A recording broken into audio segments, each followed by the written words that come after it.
22장 25절 맞습니까? 네.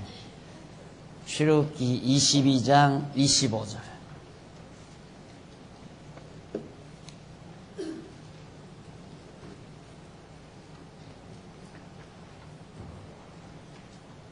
네가 만일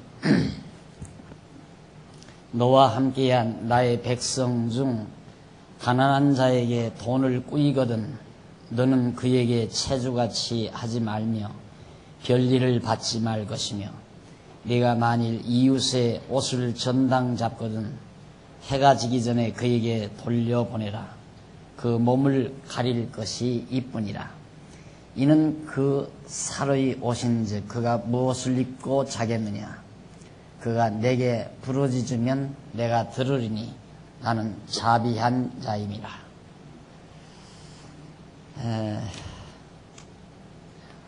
지금 우리는 지난 시간 한 주간 쉬는 가운데 조금 감감하니 내용을 잊으셨으리라 우리가 생각을 합니다. 우리는 율법의 율례를 모세가 하나님께로 수여하는 장면을 21장부터 지금 살피고 있는 중입니다. 그 가운데 약한 백성에 대한 율례, 즉 힘없고 나약한 백성에 대해서 우리는 어떻게 해야 되는가. 그 힘없고 나약한 백성이 나그네, 고아, 과부들이라고 그렇게 지칭을 합니다. 그러니까 가난한 자, 그러니까 나그네나 고아나 과부 이 모두가 다 가난한 자의 대표적인 인물들이죠. 그런데 특히 고아나 과부, 가난한 과부나 또한 나그네는 물론이거지만 가난한 자들에 대해서도 하나님께서 율례를 베푸시는데 그건 돈을 꾸어줄 때에 체주같이 빚을 받을 사람처럼 그렇게 하지 말아라. 다시 말해서 같은 동족이기 때문에 그냥 형제를 돕는다라는 그런 생각을 가지고 돈을 꾸어주어라 그 말입니다. 그러면서 만일 돈을 꾸어줄 때 돈을 받기 위해서 무슨 전당집을 잡았다. 그런데 그 전당을 만약에 잡았다고 한다면 옷을 그 사람이 입고 있는 좋은 옷을 전당 잡았다고 한다면 해지기 전에 돌려보내줘야 된다. 왜냐하면 해가 지면 춥잖아요. 만약에 해가 져서 추워가지고 그 사람이 서글프게 되고 정말 그 어려움을 그 가난한 자가 겪게 되면은 그것을 하나님이 들으신다고 그랬습니다. 남을 억울하게 하거나 남을 정말 슬프게 만드는 일은 그만큼 하나님 앞에 합당하지 못한 것이니까 절대 가난한 형제를 슬프게 하지 말라. 억울하게도 하지 말고. 얼마나 답답하겠어요. 돈이 없어서 꼬갔는데 저당을 잡았는데 옷을 저당 잡았다.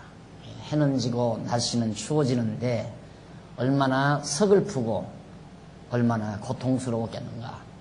그렇게 되면 하나님은 바로 그 사람을 긍휼히 보신다. 그 사람이 부르짖음, 고함을 질러서 부르짖는 게 아니라 그런 자의 마음을 하나님은 받으신다 그 말이죠. 왜냐하면 하나님은 자비하신 분이기 때문에.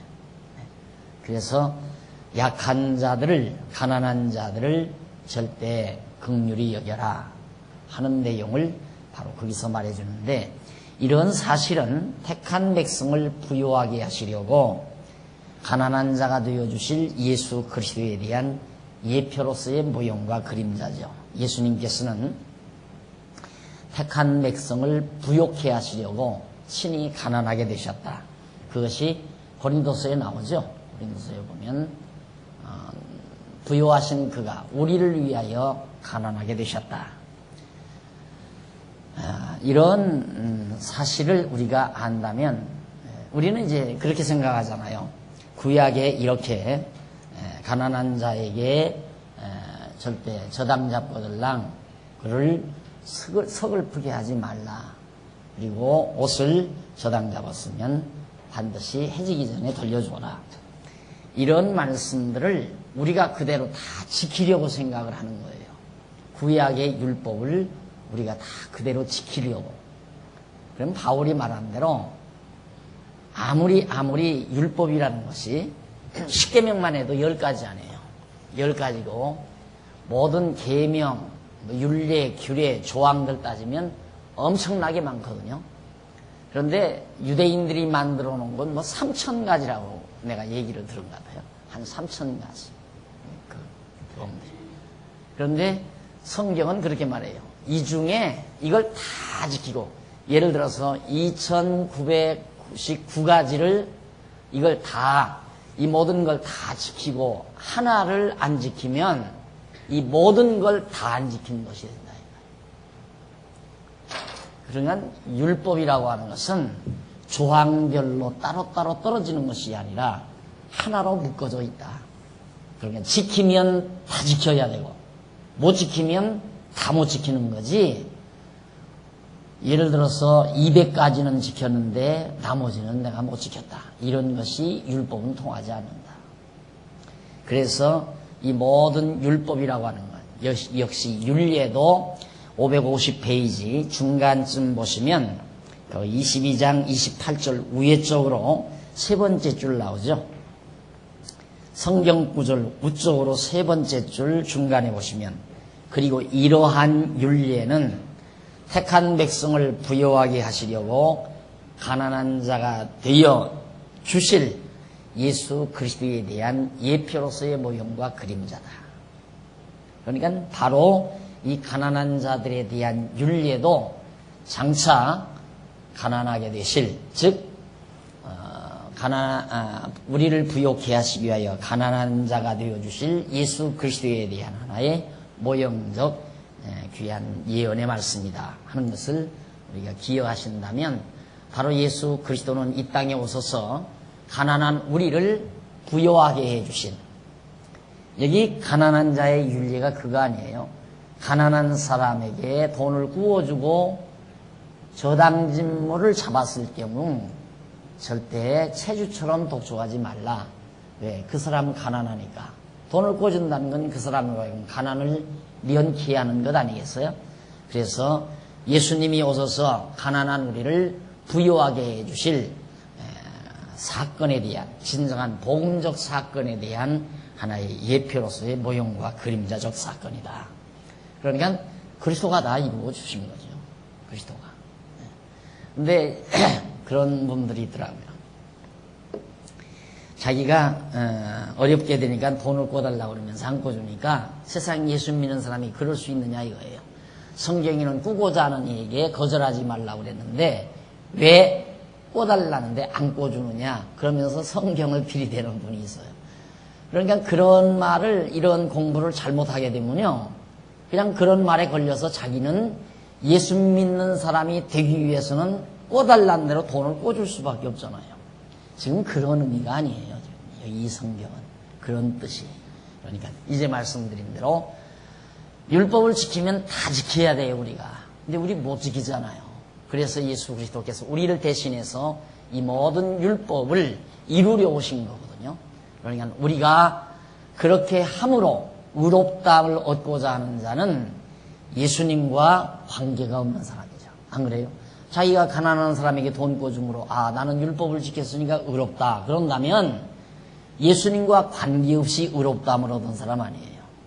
그러면 이런 말을 하면, 그러면 꿔달라기도 절대 꿔주지 말라, 이런 말로 들으시면 안 돼요.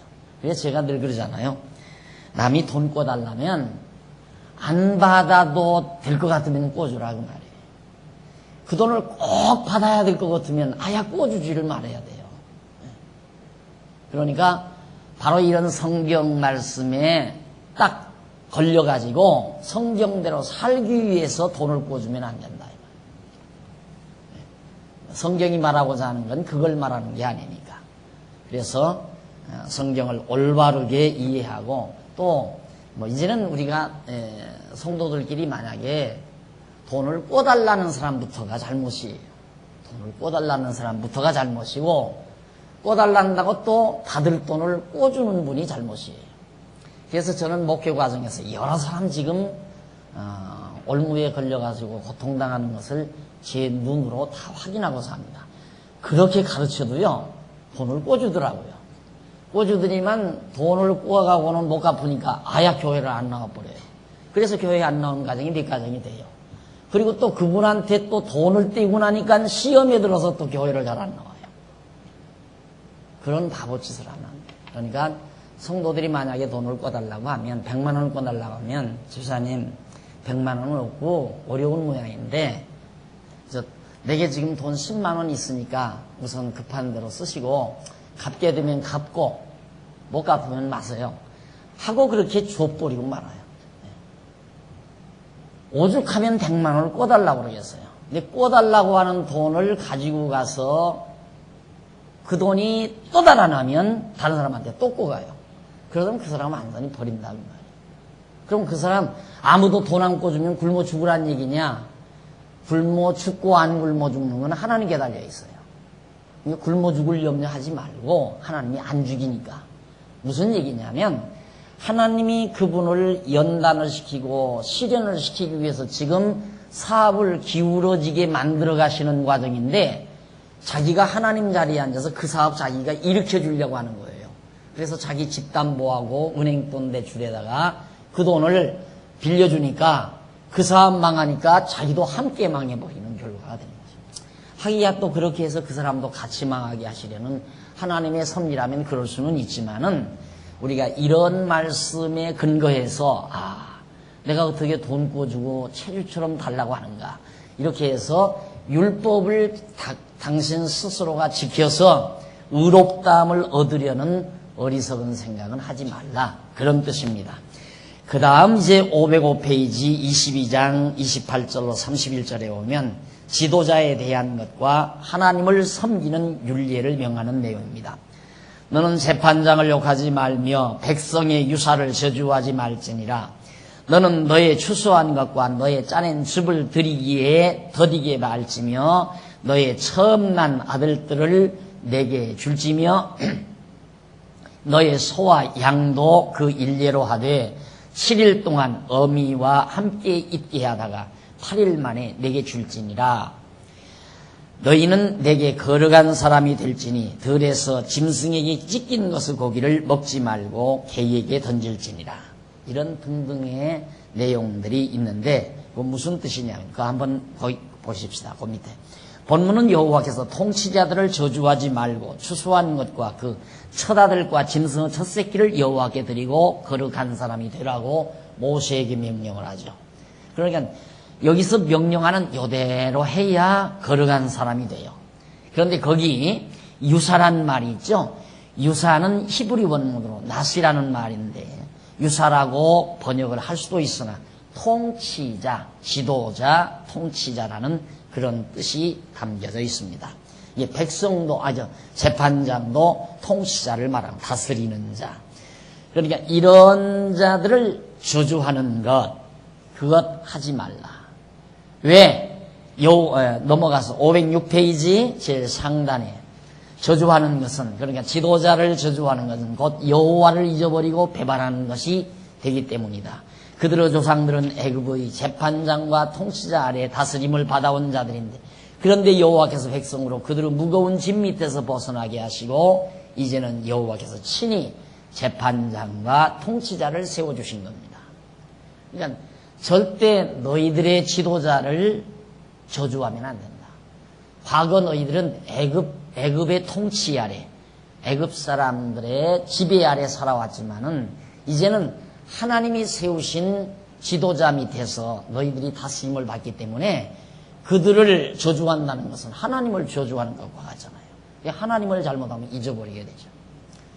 예, 사실 정말 이스라엘 백성들이 지도자들을 저주하고 원망하다가 모세를 원망하다가 정말 많은 시련을 겪은 일이 많이 있잖아요. 왜 그러냐면 지도자란 여호와 하나님 경외하기를 가르치는 자거든요. 모세가 그랬잖아요. 모세가 철저히 하나님 여호와를 경외하며 섬기는 것을 가르치는 이스라엘 민족의 지도자였는데 모세를 배반하다가 많은 무리들이 죽어갔습니다. 모세를 저주하다가.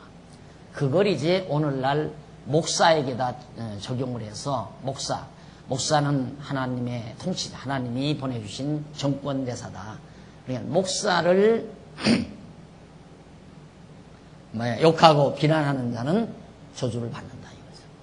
그렇게 해서 이제 많은 성도들에게 바로 이런 성경 구절에다가 적용을 해서 봐라, 지도자 저주하지 말라고 그러느냐, 어디 함부로 주의 종 목사를 험담하고 욕하느냐, 이런 말을 쉽게 오늘날 지도자들이, 오늘날 교회 지도자들이 말하면서 이제 자기들의 권위 확보를 해나가는 것이 오늘의 실정이지만 우리의 진정한 지도자는 예수 그리스도죠. 그렇죠? 통치자가, 우리의 만왕의 왕이신 통치자는 예수 그리스도예요. 그러니까 그리스도를 저주하는 자는 그건 안 되는 일이죠. 하나님을 배반하는 자이고. 자, 바로 그런데 적용이 되는 말입니다. 그리고 이제 그래서 이제 지도자를 거역하지 말라. 이제는 여호와께서 친히 재판장과 통치자를 세워주시기 때문에 백성들이 그들에게 욕이나 저주하지 아니하는 것은 여호와 하나님을 잊지 아니하고 경외하는 결과를 가져오는 겁니다. 그것은 다음에 이어지는 율례의 내용이 이를 잘 말해주고 있죠. 뭐냐면 여호와께서 바로 이어서 백성에게 추수한 것과 짜낸 즙과 처음 난 아들들을 여호와께 드리라고 하면서 소와 양도 그 일례로 하여 섬기라고 그렇게 말을 하죠. 그러니까 지도자들을 저주하지 말고 여호와 하나님께 드릴 걸 드리면서 잘 섬겨라, 그런 얘기예요. 이것도 그 밑에 성경 구절 나오기 우쪽으로, 성경 구절 위에 쪽으로 세 번째 줄 중간에 보십시다. 성경 나오기 전 우쪽으로 세 번째 줄 중간. 이러한 율례는, 그러니까 지도자를 저주하지 말고 여러 가지 첫 열매라든가 첫 새끼라든가 이런 걸 들여서 하나님 경외하라는 이런 율례는 첫 열매가 되시고 첫 아들이 되시는 예수 그리스도께서 오셔서 여호와 하나님께 영원한 제물이 되실 것에 대한 예표로서의 모형과 그림자다.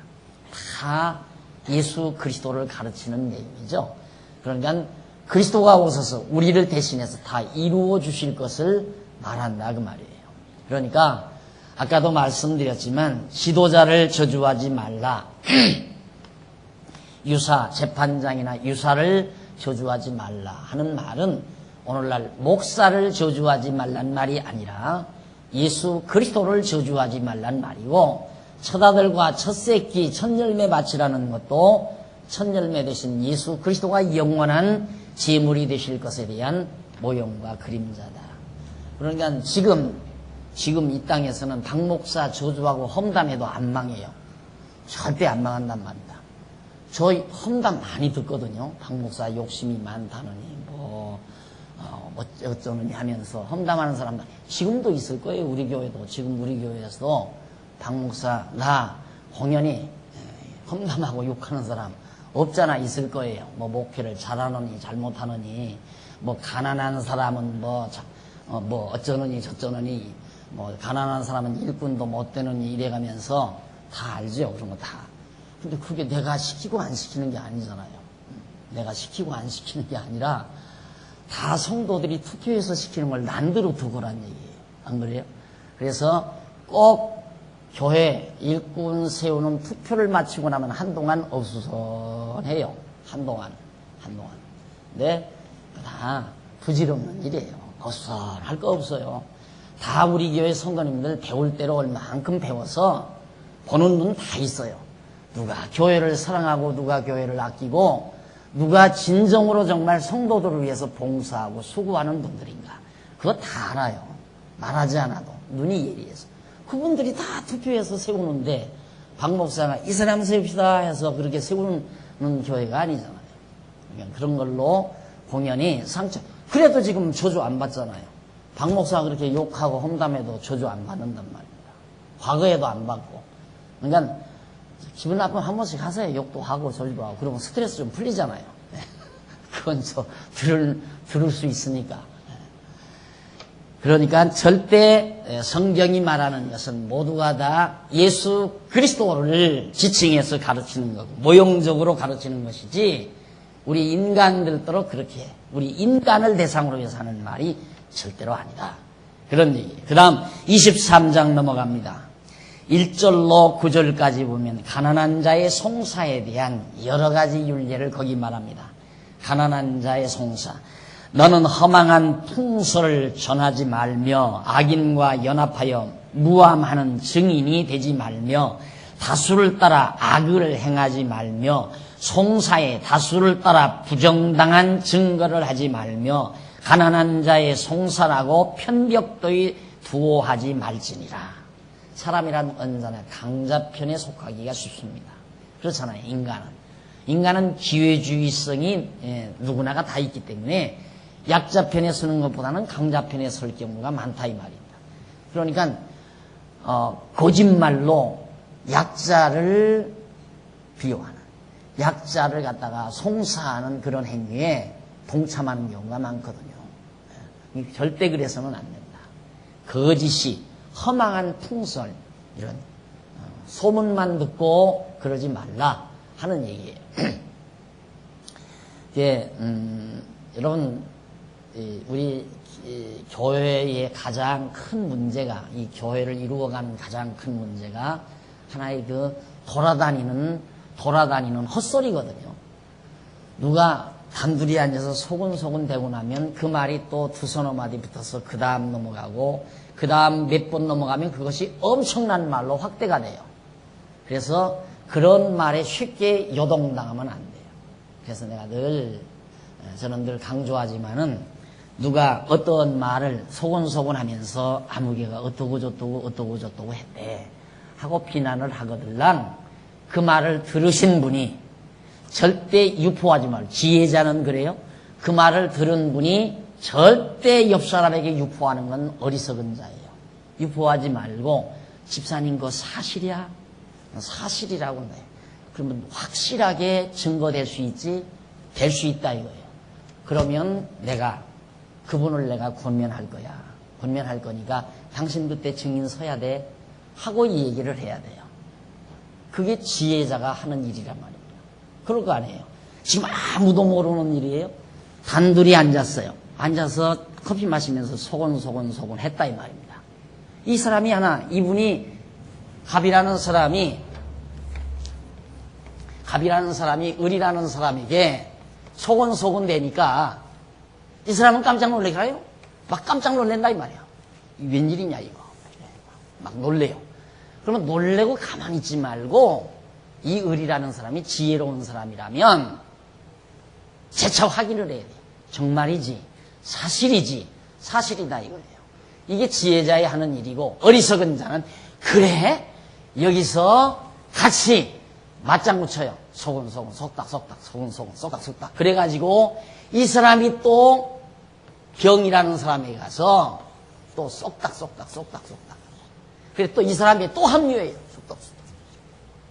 이것이 바로 여론을 확대해가는 이 어리석은 자들의 집단에서는 반드시 그것이 확대가 돼요. 그러나 지혜로운 자들이 있는 집단에서는 그 말을 한 갑이라는 사람이 A라는 사람의 험담을 했어요. 네가 아무개를 욕하더라.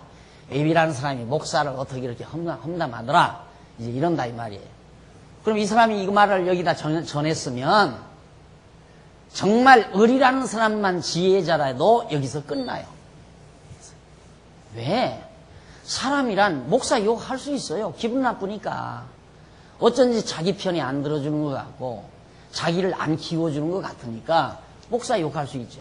목사가 자기를 키워준다고 생각하니까 키우는 건 말씀 가르쳐서 키우는 거지 내가 어떻게 무슨 권력 있다고 자꾸 키우는 게 아니거든요. 그런데 이 전제주의 사회에서 너무 찌들려진 사람들이라 지도자가 어떻게 하면 다 크는 줄 알아요. 전부 누구를 특별히 누구에게다 힘을 더 실어주더라. 누구를 더 알아주더라. 이런 말 할 수 있다 이 말이에요. 그러면 갑이라는 사람이 그 말 들었으면 인간이기 때문에 그런 말 할 수 있지 하고 끝나는 거예요. 그냥. 알았어요? 이게 진짜 지혜자인데 이 사람이 미련하면 이 사람이 이 말을 한 거 가지고 이 사람 데리고 얘기를 한다 이 말이죠. 그러면 이 사람 말 듣고 이 사람도 함께 맞장구를 치면 되게 어리석은 사람이고 이 사람이 지혜로운 사람 같으면 집사님 그냥 입담으로도 다 사람인지라 속상하면 할 수도 있잖아. 평양감사 이제 임금님도 안 보는 데서 다 욕한다는데 박 목사 하나 욕 못하겠어. 인간이니까 덮어둡시다 하고 끝내든가.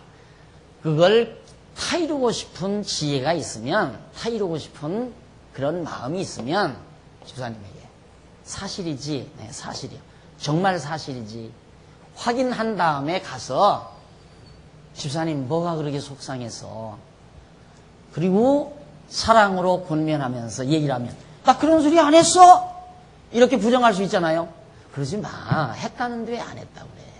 사람인지를 할 수 있는 거니까 다시는 그렇게 안 했으면 좋겠어 하고 영 안 했다면 정의를 갖다 대는 거예요. 이게 성경에서 하라는 얘기예요. 알았어요? 성경에서 그렇게 하라고 말해요. 지금 그런 내용이 여기 나오는 겁니다. 쉽게 말해서. 왜 어리석은 사람들의 모임단체에서는 풍설이 지배해요. 풍설이. 그러니까 우리나라도 여론정치가 이게 아직 미개한 나라라는 얘기예요. 뭐 선진국이니 자꾸 하지만 아직도 여론정치지요. 신문이 사람들의 백성들의 그 여론을 다 지배해가는 거예요. 신문이라는 것이. 이게 신문도 여당지가 있고 야당지가 있잖아요. 이게 신문 있고 자기 어떤 주관을 세우고 사는 사람은 참 미련한 사람이에요. 신문도 비판적으로 봐야 돼요. 아, 이것은 여성이 강하더라. 이건 야성이 강하더라. 논설위원들이 논설 쓴 것도 비판적으로 그걸 볼 수 있는 역량이 있어야 선진국 국민이에요. 그런데 신문에 놨더라 이거예요. 신문에. 이 신문이 백성들의 여론을 몰아가잖아요. 그러니까 우리나라 신문은 아직도 저질적인 신문이죠. 저질신문. 백성들의 여론을 몰아가려고 하는 신문. 그러니까 이런 거나 똑같아요. 어떤 여론을 환기시켜서 이 사람 하나 죽이려고 하는 거. 얼마나 야비한 거예요. 천박하고 어리석은 거죠. 예. 지혜자들이 있어야 교회도 편안하고 나라가 편안하려면 백성들의 수준이 높아야 되고 천하문 여론에도 요동당하지 아니하고 올바르게 판단해서 올바른 지도자를 선정할 줄 아는 국민들이라면 나라가 평온하죠. 그러면 도리어 여론을 환기시키는 그런 일이 쑥스러워지니까 여론정치 안 할 거 아니에요. 난 비방정치. 지금도 보세요. 대선 나오니까 대선 점점 가까우니까 막 흠집내기. 꼭 골목에서 코올리게들을 싸움하는 모습처럼 보여요. 세상에 그런 지도자들을 모시고 산다는 우리가 서글픈 민족이지만은 할 수 없어요. 한두 사람이 되지는 것도 아니고. 그러니까 교회도 그렇습니다. 절대 여론에 흩날리면 안 돼요. 여론에. 많은 강한 자의 편에서도 안 되고 여기 보면 다수를 따라 악을 행하지 말고 송사를 다수를 따라 부정당한 증거를 하지 말며 가난한 자의 송사라고 편벽되이 도하지 말지니라. 네가 만일 네 원수의 길 잃은 손안아귀를 만나거든 반드시 그 사람에게로 돌릴지며 네가 만일 너를 미워하는 자의 나귀가 짐을 싣고 엎드러짐을 보거든 삼가 두려워 말고 그를 도와 그 짐을 부리울지니라. 너는 가난한 자의 송사라고 공평치 않게 하지 말며 거짓 일을 멀리하며 무죄한 자와 의로운 자를 죽이지 말라. 나는 악인을 의롭다 하지 아니하겠노라. 너는 뇌물을 받지 말며 뇌물은 밝은 자의 눈을 어둡게 하고 의로운 자의 말을 굽게 하느니라. 너는 이방 나그네를 압제하지 말라. 너희가 애굽 땅에서 나그네 되었은즉 나그네의 정병을 아느니라. 이 모든 규례들이 결국은 이것도 역시 하나님 여호와를 잊어버리지 않고 살게 하기 위한 거거든요. 왜냐하면 애굽에서 살 때에는 애굽의 지도자라는 게 전부 폭군 정치였단 말입니다. 그래서 자기들을 잡아다가 노예로 삼아서 강압적으로 노동을 시키고 그렇게 살던 애굽의 통치 밑에서 산 백성들이니까 너희는 이제 구별된 백성으로 가나안 땅 들어가거들랑 정말 가난한 자, 힘없는 자, 나약한 자들을 늘 부추기면서 왜 너희들도 애굽 땅에서 힘없이 살아오지 않았느냐 이 말이죠. 그래서 늘 제가 목회하면서도 이런 내용들을 늘 생각을 합니다만은 우리 교회 성도들, 우리 교회 앞서신 분들이 제일 관심을 두어야 될 곳이 어디냐. 이제 막 들어와서 하나님의 말씀을 열심히 공부하고자 하는 분들, 제일 나약한 분들이거든요. 제일 나약한 분들. 거기에 집중적으로 관심을 두어야 된다 하는 말을 늘 제가 강조하기 때문에 많이 지금은 그런 것 같아요. 이제 각 부서에서도 그렇고 새로 오셨다 하면 어떻게든지 배려를 해주고 새로 오신 분들에 대해서 정말 격려도 해주고 그게 바로 같은 형제가 되어지는 중요한 일이죠. 힘없다고 해서 모함해서 죽여버리고 왕따시켜서 그냥 완전히 그 사람을 정말 억울하게 만들고 그런 일들이 백성 안에 있다면 나라의 그 백성들이 불안하고 늘 백성의 불법이 난무하고 부정부패가 난무하는 이런 사회가 되어지니까 돈 받고 판결하고 그런 거 아니에요. 지금 다 모두가 지금 나라가 온통 날치는 게 바로 이 안에 들어있는 이 말씀. 이게 세속적인 나라에서 있을 수 있는 얘기예요. 그러니까 오늘 우리가 그리스도 안에서 살면서 우리가 여호와 하나님 경외하고 산다면 교회 안에서만은 그런 일들이 배제되어져 가게 돼 있죠. 왜? 성령께서 우리를 통치해 가니까. 성령이 각자의 마음을 주관하시고 다스려 가기 때문에 그래서 우리는 정말 아름다운 사회, 이것이 교회 사회 아닙니까? 비록 캄캄한 어두운 밤이지만은 그 밤하늘의 별빛처럼 환한 빛 가운데서 살 수 있는 것이 교회라는 것입니다. 그러니까 우리 교회 안에서 그리스도를 섬기고 여호와 하나님을 경외하며 사는 우리는 이런 부정한 방법으로 뇌물을 받고 판단하거나 또 거짓을 자꾸만 유포하거나 이런 행위가 없는 아름다움, 서로 진실하고 아름다움이 바로 펼쳐나가는 그런 교회, 이것이 그리스도가 통치하는 사회다, 그런 얘기입니다. 그래서 거기도 역시 결론적인 것만 보면 507페이지 그 중간쯤 보면 하나님 섬기는 윤리 우회로 세 번째 줄 나오죠. 거기도 이러한 윤례는, 앞에서 말한 여러 가지 윤례는 세상에서 가난한 나그네와 같은 성도에게 참 선지자이신 예수 그리스도께서 오셔서 참 진리를 전하여 주실 것에 대한 예표로서의 모형과 그림이다. 거짓이 없는 올바른 진리만을 전파해 주는 누가? 참 지도자이신 예수 그리스도가. 그리고 바르게 통치해 주시고 그런 것에 대한 하나의 모형이다. 역시 이것도 그리스도 오심을 예표적으로 약속해 주는 말씀이죠. 자, 양쪽 가로 5번입니다. 양쪽 가로 5번 하나님 섬기는 규례입니다. 그러면 앞에서 여러 가지 율례들을 통하여 가난한 자, 나그네나 고아나 힘없는 자, 약한 백성에 대한 율례를 통하여 여호와 하나님을 잊지 않고 경외하게 만들었다면 그럼 구체적으로 하나님을 섬기는 율례는 뭔가? 하나님을 섬기는 율례가 첫 번째로 23장 10절로 13절 보면 여호와께서 안식년과 일을 지키라고, 연과 일을 지키라는 율례를 명하는 내용입니다. 너는 6년 동안 너의 땅에 파종하여 그 소산을 거두고 제7년에는 갈지 말고 묵여서 두어서 네 백성의 가난한 자로 먹게 하라. 그 남은 것은 들짐승이 먹으리라. 너의 포도원과 감람원도 그리할지니라. 너는 6일 동안에 네 일을 하고 제7일에는 쉬라. 네 소와 나귀가 쉴 것이며 네 계집종의 자식과 나그네가 숨을 돌리리라. 내가 네게 이른 모든 일을 삼가 지키고 다른 일들의 이름은 부르지도 말며 내 입에서 돌리게도 말지니라 하는 말씀입니다.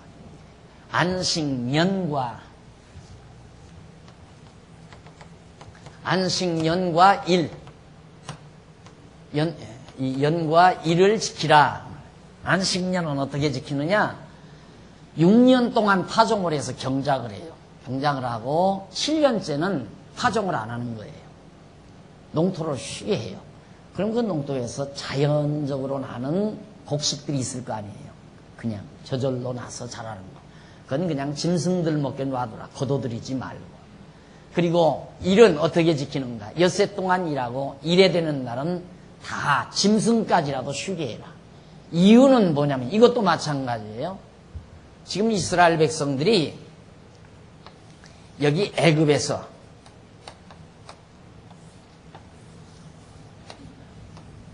여기 가나안 아니에요? 가나안. 애굽에서 지금 해방받아 여기 왔다 이 말이에요. 여기 왔는데 시내산 왔는데 장차 너희들 이 땅에 들어가 산다 이 말이죠. 너희들은 애굽 땅에서 땅도 없이 살았다. 농토도 없었죠. 자기 땅이 없죠. 노예니까. 그러고 살았는데 장차 가나안 땅 들어가면 너희가 경작할 땅이 생긴다 그 말이죠. 그러니까 너희들은 애굽 사람들처럼 땅을 쉬지 못하게 그냥 계속 경작하지 말고 애굽 사람과는 달리 구별해서 6년 동안만 토지를 경작하고 7년은 쉬게 해라. 이것이 바로 구별된 백성의 하나의 표징이에요. 그럼 생각해 보세요. 이 주변 모든 나라들은 절대 안식년이라는 게 없어요. 그러니까 6년째 되던 내 농토를 놀리고 쉬는 그런 해가 없다 이 말이죠. 그런데 유독 유대 이스라엘 민족만 그렇게 한다 그 말이에요.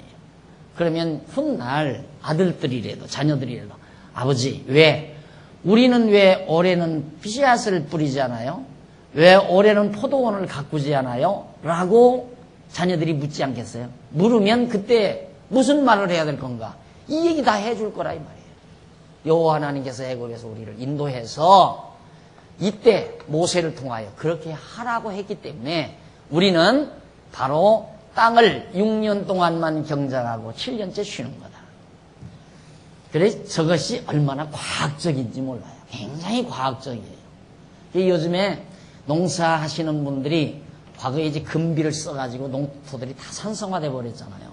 그래가지고 이제 새로운 땅, 땅속 깊이 있는 그 오염되지 아니한 땅 흙을 파다가 논을 보토를 해요.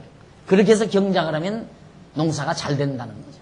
그런데 보토할 것 없이 한 해만 쉬었다 하게 되면 그냥 농사가 잘 되는 거예요. 하나님께서 너무너무 과학적이죠. 근데 자꾸만 성경이 비과학적이라고 하니까 하나님이 최고의 과학자예요. 하나님이 천지 만물을 창조하신 그 원리를 다 아시고 그 원리대로 모든 걸 운행하시기 때문에 하나님만큼 절대적인 과학자가 없잖아요. 그래서 쉬라고 그렇게 해서 이스라엘 민족으로 하여금 여호와 하나님 잊어버리지 않게 하려고. 안식일도 마찬가지죠. 안식일도 왜 지키라고 했는가? 다른 민족들은 안식일이 없어요. 그냥 계속 1년 내내 일만 한다 이 말이죠. 그런데 이스라엘 백성만은 여세 동안 일하고 일에 쉬는 날이에요. 하루를 쉰다 이 말이죠. 아들들이 아버지 오늘은 왜 일을 안 해요? 하면 저에게 해준다. 여호와 하나님이 애굽 땅 종되었던 입에서 우리를 인도해내서 우리 조상들이 애굽에서 하루도 쉬지 못하고 일만 했단다. 하나님이 우리를 인도해내가지고 이 좋은 가나안 땅에 와서 이렇게 여세 동안 일하고 일에 쉴 수 있는 이 복을 우리가 받아 누리고 산단다. 하면서 하나님 여호와 경외하기를 가르치기 위해서 안식년과 안식일을 지키라고 한 거란 말입니다. 그런데 이걸 오늘날에는 이 안식년은 또 안 지켜. 안식일만 지키고. 근데 안식년은 누구만 지키느냐면 목사만 지켜요. 목사만. 이 목사들은 6년 동안 이제 목회를 하고 안식년이라고 해서 미국으로 날아가서 교회에서 돈 다 보내줘가지고 미국 가서 편안히 다 쉬고 있어요. 하와이나 그런 데로 가가지고. 휴양지에 가가지고. 나는 지금 24년째 했거든요. 그런데 24년이면 37년 20일 3번은 내가 지금 나갔다 왔어야 돼요. 네, 3번 홍보사하고 한 번도 안 나갔다 왔습니다. 그런 엉터리가 어디 있어요? 그 온 교인들이 다 쉬어야지, 온 교인들이 다. 안 그래요? 왜 목사만 안식년을 지키냐 이 말이에요, 목사만. 근데 성도들은 또 깜빡 속아. 뭐 이 안식년, 목사이라 안식년이 있습니다. 그러니까 성경에도 안식년이 있더라. 야, 우리 목사님은 정말 성경대로 사시는 목사님이야. 더 위대한 목사야 그분이. 나같이 안식년을 범하는 나 같은 목사는 위대하지 못한 목사고. 이런 말하면 목사 자꾸 헐뜯는다고 해서 안 하려고 해도 열받으니까 하는 거예요. 왜? 나 안 보내주니까 장로님. 왜 안 보내줘요? 이래요, 그래. 그만큼 성경을 보는 시각이 유치하다 그 말이에요. 아주 유치해. 꼭 초등학교 아이들이 보는 성경식이야. 이건 바로 애굽 땅 종되었던 집에서 인도하여 내신 여호와 하나님을 이 가나안 땅 들어가 살면서 잊지 않고 기억하게 하시려고 그런 거예요. 그럼 오늘날 우리에게는 여호와 하나님을 죄와 사망의 법에서 인도하여 내셔서 이렇게 편히 쉼을 얻고 심령에 참 평강을 얻고 살게 해주신 여호와 하나님을 잊지 아니하는 방법이 뭔가? 2000년 전 십자가 위에서 피 흘려 죽으신 예수를 그리스도로 믿는 것. 그게 바로 여호와 하나님을 잊지 아니하는 방법이에요. 예수를 그리스도로 믿는 것. 우리는 이렇게 안식년이나 안식일을 지키어서 여호와 하나님을 안 잊어버리는 게 아니라 예수를 그리스도로 믿음으로 하나님 여호와를 잊지 않는다 이 말이에요. 그래서 예수님이 안식일을 당신이 안식이 주인이라고 했잖아요. 그리고 예수님께서 십자가에 못 박혀 죽으시고 언제 완전히 안식하셨느냐면 진짜 안식일 날, 토요일 날 무덤에서 아무것도 안 하고 편히 쉬셨어요. 그거에 바로 모형이에요. 알았어요? 예, 저 안식일은 예수님께서 장차 십자가에 못 박혀 죽으셔서 토요일 날 무덤에서 편히 쉬실 것에 대한 하나의 모형적 사건이었다고 말이에요. 그러니까 예수님이 안식일 다 지키신 거예요. 그러니까 우리는 이제 안식일 지키는 게 아니란 말입니다. 절대 아니에요. 안식일 안 지켜요, 우리는. 그러니까 내가 그러잖아요.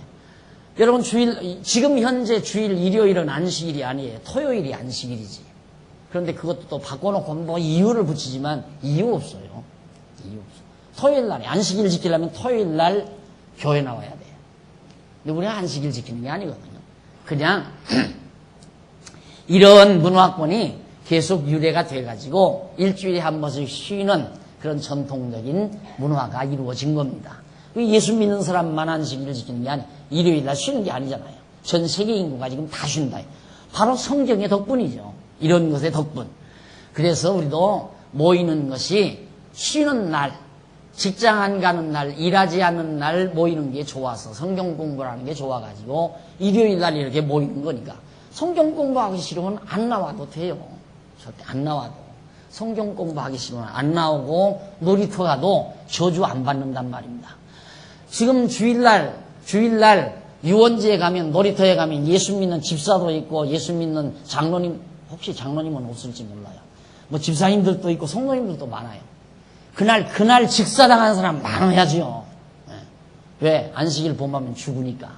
근데 하나도 안 죽잖아요. 물론 교통사고 나서 들어 죽기는 하지만 그게 꼭 예수 믿는 사람만 죽는 건 아니다 말이에요. 이게 절대 지금은 안식일 지키는 게 아니다. 우리는 그냥 모여서 하나님 말씀 공부하고 즐거운 성도들끼리, 서로 가까운 성도들끼리, 친한 성도들끼리 모여서 친교 나누고 즐겁게 하루를 함께 주의 성호를 찬양하며 살아가는 아름다운 삶의 문화지요. 기독교 문화, 주일이라는 게. 그래서 내가 항상 이 예배당을 지면서 그랬어요. 성도님들 이 예배당을 뭐 성전이다 이런 개념 생각하지 말고 우리 성도님들의 주말 별장이라고 생각하시면 틀림이 없습니다. 그렇게 해서 지금 그런 분위기로 만들어가기 위해서 항상 저는 노력을 하죠. 어떻게 하면 성도들이 여기 와서 편안히 하루를 말씀 듣고 즐겁게 친교하며 쉬다 가실 수가 있을까? 초기에는 그래도 좀 여유가 있었더니 좀 공간이 좀 여유가 있던데 이제는 점점 공간이 좁아드니까 어디 편안히 앉을 데가 없으니까 그냥 서성이는 분들이 참 많아가지고 속상해 죽겠어요.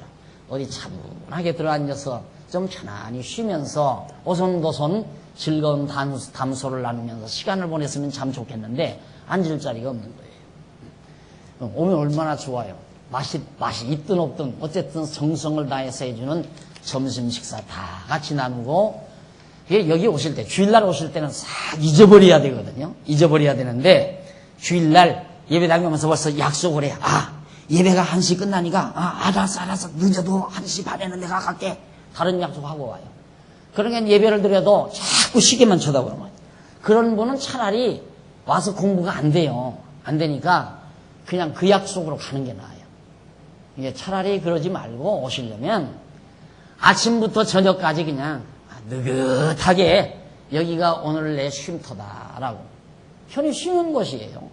예배당이라는 우리 성도님들의 안식처, 편히 쉬는 곳이라 이 말이죠.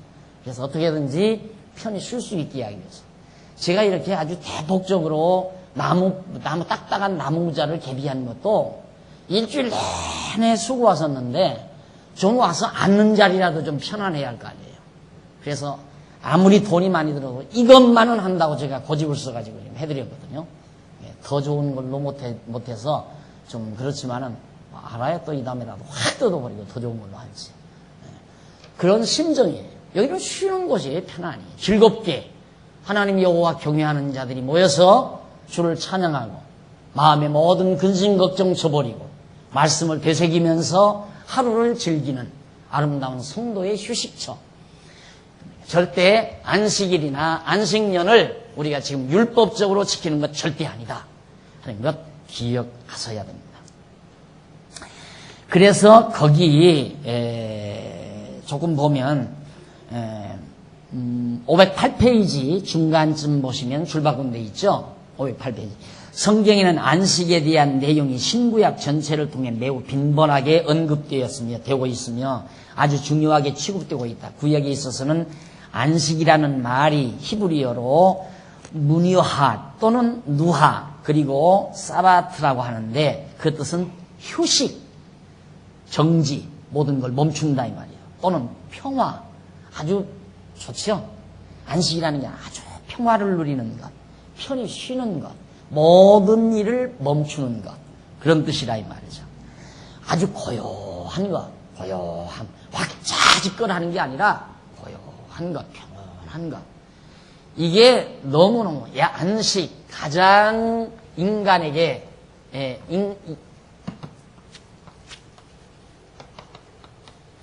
이 안식, 편안한 쉼이란 이거든요. 아주 편안히 쉬는 것, 그게 안식이란 말입니다. 그런데 편안한 자가 없는 쉼이라고 하는 건 스트레스 받는 일이에요.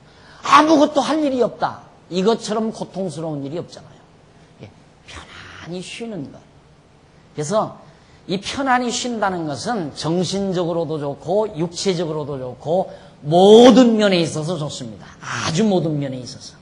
그래서 정말 우리는 심령의 참 안식을 누려야 돼요. 그래서 우리는 일요일 날 예배당에 와서 우리의 심령이, 우리 성도님들의 심령이 참으로 편안히 쉴 수 있는 그런, 거기 또 신약에 보면, 신약에도 나오죠.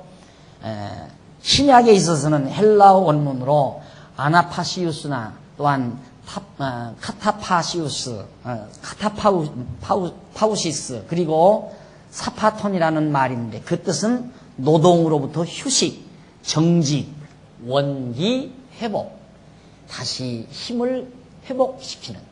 너무 우리가 기를 빼버리면, 땅도 그러잖아요. 땅도 너무 지기를 빼버리면 나중에는 곡식 알맹이를 만들어낼 수가 없어요. 그러니까 한 해를 쉬면 지기가 높아져요. 땅의 기가 높아진다 이 말이죠. 그렇게 해서 알곡을 만들어내는 것처럼 인체도 그래요. 인간 인체도 편히 쉰다는 것이 그렇게 좋은 것이다. 기운 떨어진다 이거예요. 기운 떨어지면 뱀 잡아먹어라. 뱀 잡아먹으면 기운 생긴다. 그게 얼마나 어리석은 일인지 몰라요. 심령으로 진짜 심령에 참 편안함을 가지고 쉬게 되면 기운이 펄펄 솟죠. 꼭 사골 구워 먹어야 기운이 솟는 게 아니에요. 뱀 잡아 먹어야 기운 솟는 거예요. 개 잡아 먹어야 기운 솟는 게 아니라 우리 심정이 편안하게 쉼을 얻어야 돼요. 그러면 정말 기운이 솟는다. 원기가 회복된다. 그것이 안식이라는 의미라는 말입니다. 그래서 아까 말씀드린 대로 오늘 하나님께서 창조 6일 동안 창조하시고 7일에 쉬신 것처럼 우리로 하여금 쉬라는 얘기죠. 그래서 거기 509페이지에 넘어가서 중간에서 조금 내려가 보면 거기 줄바꾼 곳 나옵니다. 거기 보면 모형적인 안식은 크게 두 가지로 분류되는데 하나는 신의 산 안식이고 다른 하나는 가나안 안식이다. 이 안식들은 에덴의 원형적인 하나님의 안식을 아담이 상실한 후에 구약 시대에 하나님께서 모형적으로 이스라엘 백성에게 계시하신 안식들이다. 하나님께서 천지만물을 창조하시고 제7일에 하나님도 쉬셨잖아요. 그것도 하나의 이제 인간들을 쉬게 하시려는 하나님의 섭리였죠. 이런 것들이 바로 하나님의 안식의 원형이었는데 그 다음 이제 가나안 땅 들어가서 저 땅에 들어가서 안식을 누리라. 오늘 우리에게 있어서는 예수 그리스도를 영접하고 그리고 심령의 참 평안함을 얻게 하기 위한. 그래서 예수님이 오셔서 하시는 말씀이 수고하고 무거운 짐진 자들아 다 내게로 오라. 내가 너희를 편안한 자죠? 편히 쉬게 하리라. 이 말이에요. 안식을 주리라 그 말이에요. 예수님이 주시는 안식을 우리가 누리고 사는 거예요. 이것이 진짜 안식이지 주일날 밥도 안 해먹고 주일날 여행도 안 하고 그것이 안식이 아니에요. 주일날 뭐 짜장면도 안 싸먹고 밥도 안 싸먹고 그런 것이 안식을 지킨다고 생각하면 큰 착각이에요. 오늘 우리가 누려야 될 안식은 예수 그리스도께서 오셔서 주신 진정한 참 신령한 안식 그걸 누려야 된다. 그 다음 511페이지 보면 23장 14절로 19절에 여호와께서 절기를 지키는 여러 가지 율례를 명하십니다. 여호와 경외하는 율례예요. 그러니까 이걸 지키는 게 여호와 경외하는 것인 것처럼 우리가 여호와 경외하는 게 뭡니까? 안식 아니에요. 편히 쉼. 심령으로 편안히 쉬는 것이 여호와 경외하는 일이에요. 내가 왜 이렇게 편안한가? 여호와 하나님이 내 모든 삶을 주관하시고 다스리시고 이끌어 가신다. 그게 믿어지니까 그걸 믿고 편안히 쉬잖아요. 여호와 하나님을 의지하지 않고는 절대 편안히 쉴 수가 없어요. 왜? 계속해서 추격해 오니까. 내가 조금이라도 멈춰 서 있으면 뒤에서 쫓아오는 사람이 나를 추월할 거라는 불안감 때문에 쉴 틈이 없어요. 죽으라고 뛰는 거죠. 죽으라고. 맨발로 뛰는 거예요. 그것이 경쟁사회가 낳는 결함입니다. 그래서 이 경쟁사회 속에서 40대 젊은이들이 퍽퍽 쓰러지는 이유가 이걸 누릴 수가 없습니다. 이걸 못 누립니다. 예, 여호와 하나님 경외하는 믿음 없이는 편히 쉴 수가 없어요. 안 그래요? 지금 예를 들어서 어느 누구가 지금 내 사업을 뒤엎기 위해서 막 분주히 뛰고 있다 했을 때, 야, 저놈이 내 사업 덮치지 못하기 위해서 나도 더 노력해야지. 언제 쉬는 날이 있겠어요? 밤낮으로 뛰어야죠. 그러나 하나님 여호와를 깨닫고 알기만 알면 엎어지는 것도 하나님의 뜻에 달려있고 뒤집어지는 것도 하나님의 뜻에 달려있다. 하나님께서 다 정하신 뜻대로 이끌어져 간다는 확신만 있으면 편안히 쉬죠. 진짜 편안히 쉬죠. 다윗이 그래서 바로 그 말이에요. 다윗이 자기는 이루지 못할 높은 꿈을 꾸지 않는다. 이 말이에요. 이루지 못할 일은 내가 힘쓰지 아니합니다. 이루지 못할 일이란 뭡니까? 하나님께서 정해놓지 아니한 일은 이루지 못할 일이에요. 그러나 하나님이 이미 정해놓은 일은 이루어질 일이죠. 그래서 자기 마음이 어떻게 되는가? 젖된 아이가 어린아이 품에서 젖된 아이 마음이 편안하듯이 그렇게 자기는 평온하다. 그리고 다윗이 노래하는 겁니다. 그러니까 하나님 여호와 경외하지 않고는 안식이라는 게 없어요. 저 안식을 지켜야 하나님 여호와 경외하기를 잊어버리지 않는다. 이 말. 날짜를 지켜야 잊어버리지 않는 게 아니라. 그래서 내가 늘 강조하기를 심령의 평안함과는 아무것하고도 바꾸지 말라. 천하 없는 황금 덩어리하고도 바꾸지 말라 그 말이에요. 심령의 평강하고. 예, 불안, 초조, 근심, 걱정 이거 없어야 편안하잖아요. 예, 다윗이 왕이 돼가지고 계속해서 이방 민족들이 쳐들어오는데 언제 편안할 날이 있어요? 절대 편안할 날이 없어요. 그런데 하나님께서 다윗에게 이 편안함을 주시죠. 왜? 다윗에게 하나님께서 약속하신 말씀, 내 왕위가 영원하리라는 그 약속 한마디가 다윗을 편안하게 만드네. 너희들 아무리 쳐들어와 봤댔자 우리 왕국을 너희들이 덮치지 못한다. 이게 믿어지니까 편안히 잠이 드는 거예요. 그래서 사랑하는 자에게 잠을 주시는도다. 불안하면 잠 못 자잖아요. 근심 걱정이 있으면 잠 못 자고. 그런데 다윗은 편안히 잠을 잤다. 왜? 하나님께서 자기를 사랑하기 때문에 사랑하는 자기에게 그 잠을 주셨다 그 말이에요. 그래서 하나님 여호와 경외하면서 편안히 심령으로 편안히 쉬라니까. 아무것도 까딱하지 않고 의자에 가만히 그건 편안한 게 아니에요. 구류 사는 거예요. 구류. 육체의 편안함은 스트레스를 낳아요. 육체의 편안함. 그 나태, 태만 여기에서 오는 거거든요. 그 나태와 태만은 정신적인 심령으로 병드는 사람이에요. 나태와 태만을 가진 사람. 그런데 심령으로 편안한 사람은 아까 말한 원기가 자꾸 회복되잖아요. 원기가 회복이 되니까 육신적으로는 발랄하게 늘 활동을 해도 지침이 없죠. 지침이. 피곤을 모른다 이 말이에요. 원기가 자꾸 솟아나니까. 심령으로 편안하니까. 이것이 바로 우리가 누려야 될 진정한 참 안식이고 우리가 지켜야 될 안식이다. 날짜 안식이 아니라 우리의 심령의 안식이다. 이 안식일에 대해서 확실히 하셨죠. 마음이 편안하게 심정이 편안하게 안식일을 지키는 사람은 하나님 여호와 잘 경외하는 사람이다. 하나님 여호와 경외하기처럼 쉬운 게 어디 있어요? 얼마나 쉬워요. 가서 뭐 이렇게 1000번 절할 필요도 없고 100번 절할 필요도 없고 어떻게 뭘 행동으로 하는 것도 아니고 뭘 돈 들어가는 것도 아니에요. 하나님 여호와 경외하는 일은 내 행동이나 돈이 들어가는 게 아니라 하나님 여호와를 깨닫고 심령으로 편안함을 누리는 거예요. 그러니까 그게 행복한 게 아니에요. 행복이 가득 찬 심령이죠.